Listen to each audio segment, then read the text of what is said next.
What's up, everybody? Welcome back to a brand new Yu-Gi-Oh! Duel Links video. In today's video, I'm going to give you guys some recommendations of what cards to get with your newest UR Dream ticket that we got from the Yu-Gi-Oh! Duel Links 2nd anniversary event and everything like that. So yeah, basically we got this new Dream ticket. That's probably why you're clicking on this video in the first place, and I'm going to give you guys a lot of recommendations on what you should spend this UR Dream ticket on and everything like that. So let's get going on today's video. A couple things to note though. Sorry for any background noise that you hear in this video. Of course, when I decided to record this video, one of my younger siblings starts taking a shower, and the bathroom's literally right next to my room. So due to that, if you hear any background noise, I'm sorry about that. And yeah, if this video is helpful to you guys by any means, be sure to go hit that like button down below. But of course, you can wait to like the video until you watch the full thing.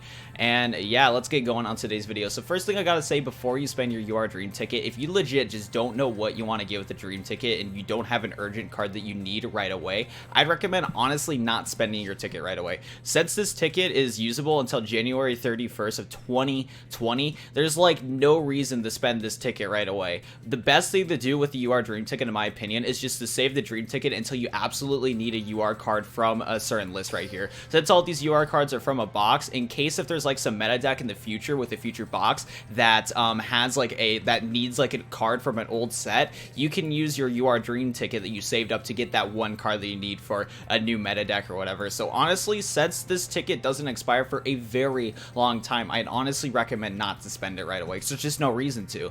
If you're just not sure about it, then there you go. But still, I will give you guys a ton of recommendations if you do want to spend the ticket right away. But my first recommendation is literally just not to spend the ticket right away, because of course you don't need to waste the ticket right away if you don't know what you want to do with it. Just save it for another meta deck. Another thing to keep a note about this thing too is that don't spend this UR ticket on cards that you can get for by either farming in the game from events or from ranked PvP tickets. Only use this UR Dream ticket for box UR cards.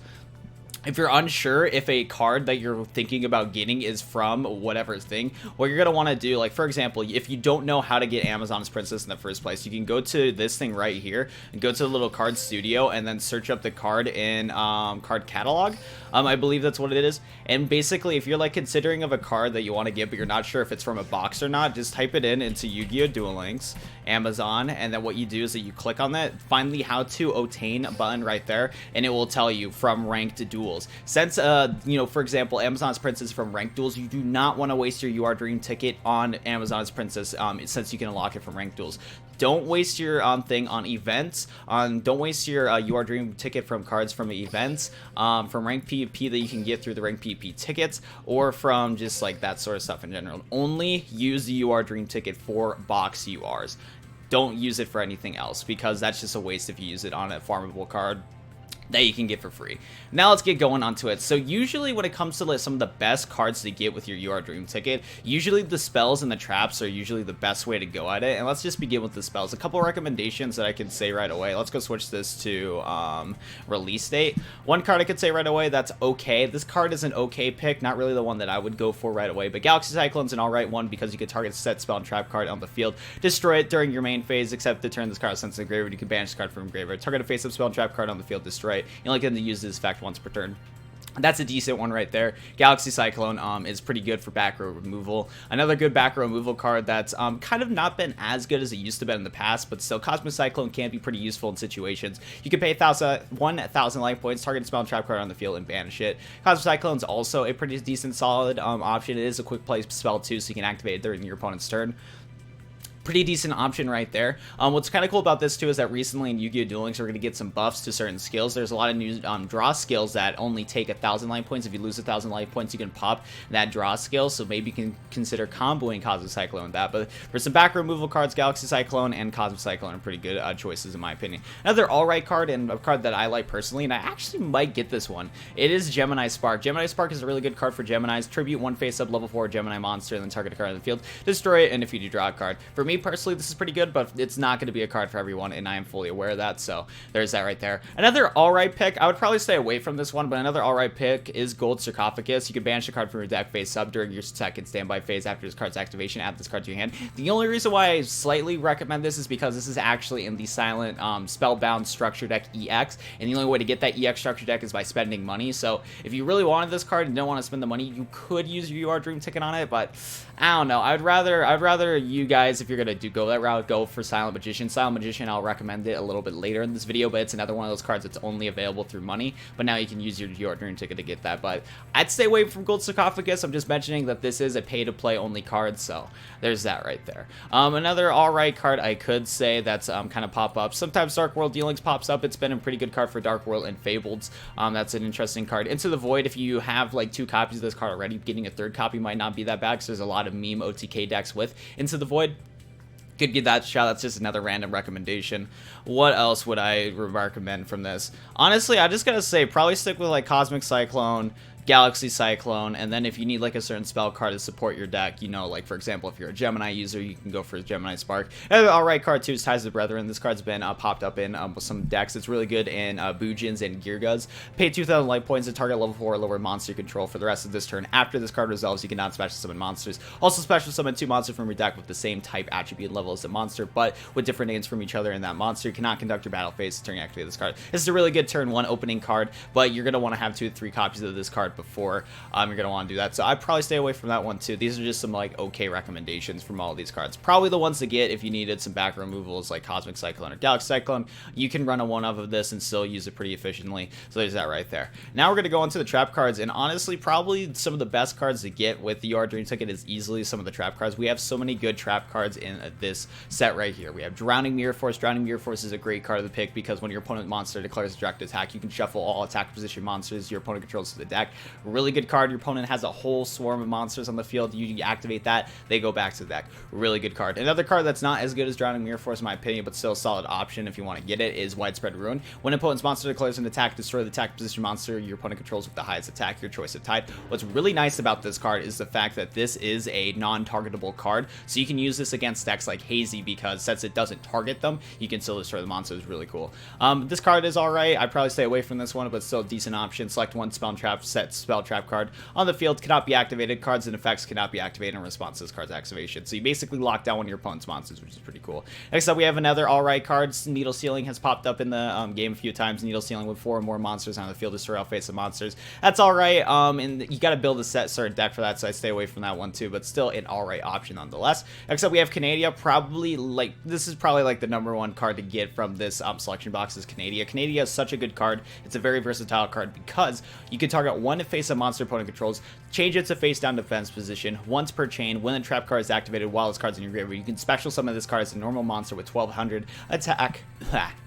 Sorry about that. You can special summon this monster with 1200 attack. This card is not treated as a trap card. If to summon this way, it's unaffected by monster effects and also banish it when it leaves the field. So this card basically throws your opponent's monsters face down so you can stop their combos if they got any combos. Like for example, this counters for hire really well.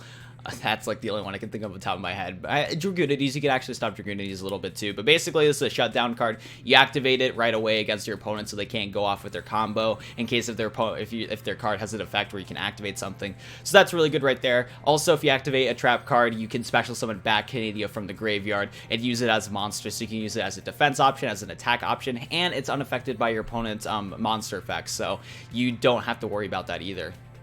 Overall, it's a really good card, probably one of the best options in the game and to get with your Dream Ticket. If you don't have one copy of Canadia, I'd recommend getting one because honestly, I used to run one copy of Canadia for the longest time and it still worked, but then I actually used my previous UR Dream Ticket that we got from May, I believe, for a second copy of Canadia. I don't know if I'll go for a third copy or not, but really good option right there. There's only one downside to Canadia though, is the fact that if you do not destroy your opponent's monster after the turn you flip it face down, when it's a next turn after it was flipped down, so for example you use Canadia on your opponent's monster turn 3, when it's their turn 5 they can flip up Canadia, they can flip up their monster that was Canadian, so keep in mind of that. So if you don't want to deal with that, Floodgate Trap Hole is also another really good option. Basically it's kind of a debate between Canadia and Floodgate because both Canadia and Floodgate have their uses. What's cool about Floodgate is when your opponent summons a monster, change that monsters to face down defense position. Monsters that are changed face down defense position by this effect cannot change your battle position. So it's another shutdown card, but on the bright side, it keeps their monster face down for the whole duel. Really, really good card right there. But it's kind of situational. It's like, do you want Canadia where you can use this card whenever you want? Because with Canadia, you can use this card whenever you want. With Floodgate, you have to do it immediately. But the benefit with Floodgate is that even when you do it immediately, it stays on the, it stays face down. With Canadia, you can activate it at any point that you want to, and it comes back as a monster if you activate a trap card. So it's kind of a debate on what you want to do. to. I mean, you can get another copy of Trap Hole if you want to. And yeah, that's kind of the best card that you can get from this. Honestly, some of the rest of the URs are very... I wouldn't really bother with them. I mean, Mirror Wall is kind of an alright option, but there's some better options to get with Mirror Wall. Like, Wall Disruption in most cases is better than Mirror Wall, but if you don't have Mirror Wall, you could probably pick it up. But I'd say Canadian or Floodgate's like the best choices, and then third place for Mirror Force, so... And there is that right there. Next up, let's go quickly through the monsters since I've been taking up a lot of the time in this video. Yeah, so there's a lot. See, with the monsters, it's really situational because most of these monsters that are URs, while they're really good, you probably need 2 to 3 copies of them to use them viably in your deck that you're going to build. But a couple like quick recommendations I can make is, for example, Silent Magician. This card is only from the Structure Deck EX, and you only can pay money for it. So if you wanted to get a copy of Silent Magician and didn't want to spend the money, you can go for that. So that's a decent option right there. What else is kind of a decent option? Let me go find Anki. Anki's a pretty good option from an older box. Where's that boy at? Did I pass him? Yeah, let me do this. So another decent option too that you could probably do is go for Anki, wherever that boy is. Anki's a really good option. Masked Heroes has still been one of the top decks in the game. I might go for my 3rd copy of Anki. I'm still deciding on what I want to use my Dream Ticket for, but Anki's actually a really good option for that because Masked Heroes have been really popular recently. There's actually been some new Masked Hero support from the recent selection box, which is really cool. So I like that right there. That's pretty cool. Other than that, though, most of these cards in this are like all from the all of these cards are either from ranked PP or events. So I'd probably stay away from like all these newest cards right here because these are all from like events and stuff like that. Gaia, I wouldn't really recommend that, but that's from a box. But then, yeah, event, or from rank PP, event. Nova Master, nah. Yeah, honestly, the only good, like, UR cards to get with your ticket is either Anki or Slash Dragon, but I go for Anki if you need 2 or 3 more copies of Anki. Definitely go for Anki for the extra deck right there. Some other recommendations I could probably quickly mention right here. Let's just see. Honestly, when it comes to like the URs, there's not really that much. Like Snipe Hunter is okay. You can discard a card, target a card on the field, and roll 6-sided die to destroy that target. Unless you roll 1 to 6, that's a good one of. Gaia Plate's good for magnets, but magnets haven't been that viable recently. What are some other cards? King of the Swamp's actually not that bad. You can substitute this card for any fusion material monster, but the fusion materials must be correct. You can discard this card and add a poly. That's actually a pretty solid card that I wouldn't mind picking up, but I probably won't. Gazuki's actually a really good card if you guys are still playing vampires and you need another Gazuki. Gazuki's a really good recommendation because it helps out vampires a lot. So if you need to get Gazuki, I'd actually recommend that. It's super good for vampires. And that's kind of it. I mean, Spear Kuriboh is actually a solid option too. It's a hand trap. When your opponent monster declares an attack, you can activate this card from your hand, switch to your opponent's monster to defense position. That's probably one of the best, you know, UR cards to give for monsters wise. And yeah, mostly all these UR cards from the, basically from the, like, boxes are right here that are monsters are mostly good for archetypes, and you would want to pick up a card for that deck that you're building. Vision Hero Riot, Witch Raider is also a pretty good card, so you contribute this card face up, you contribute traps you control as well as monsters. Once the card's normal summon, you can destroy all spell trap cards your opponent controls. You cannot special summon monsters during the turn that you activate this effect except hero monsters. You actually can combo Witch Raider with a Masked Heroes, which is pretty good, so that's actually a decent recommendation too. DD Assailant's also a pretty good card. After damage calculation, with this card destroy a battle with an opponent's monster, banish that monster, also banish this card. Sandigan's also been popping up in a couple decks too. If this card's sent from the field to the graveyard, you can add a monster with 15 or 100 less attack from your deck to your hand, but you cannot activate cards or effects of cards with that name for the rest of the turn. You only can activate Sandigan once per turn. That's actually a pretty good card too, in my opinion. And yeah, I mean, that's kind of it. There's, like I said, most of these cards are very niche for the deck, but I guess a couple of generic cards that you could definitely go for is, of course, like Sangan. You can go for DD Assailant. That's a pretty good card. Tricky is also all right. You can special summon this card, but discarding card. This can help with synchro summoning, which is nice. I like that too. This Karikuri destroys monsters. I mean, you'd probably want to build a Karikuri deck if you would get this card, but this actually destroys monsters, which is pretty nice. And yeah, that's kind of it for this kind of video, though. I think I pretty much went through all the like decent UR cards from this box. I'd probably stay and look into the spell and trap cards section of this list, though, because the spell and trap cards from these boxes can really combo with almost any deck, while with the monsters that are URs, they only combo with certain decks, so keep that in mind. But yeah, if this video was helpful for you guys, like I said at the beginning, be sure to go hit that like button down below. If any of you guys notice that I missed a card that you personally think is good, be sure to go tell me in the comment section down below, and let's get some discussion going on this video. Just tell me what cards you think are going to be the best from this DD box, because or not DD box, from this Dream Ticket little thing right here, because I could have easily missed one, so keep in mind of that. And yeah, that's going to be it for today's video, guys. Thank you guys so much for watching. If you haven't already, be sure to go hit that subscribe button down below. And yeah, I think that's going to be it for today's Yu-Gi-Oh! Duel Links video. Thank you guys so much for watching, and I will see you guys in the next one. Peace.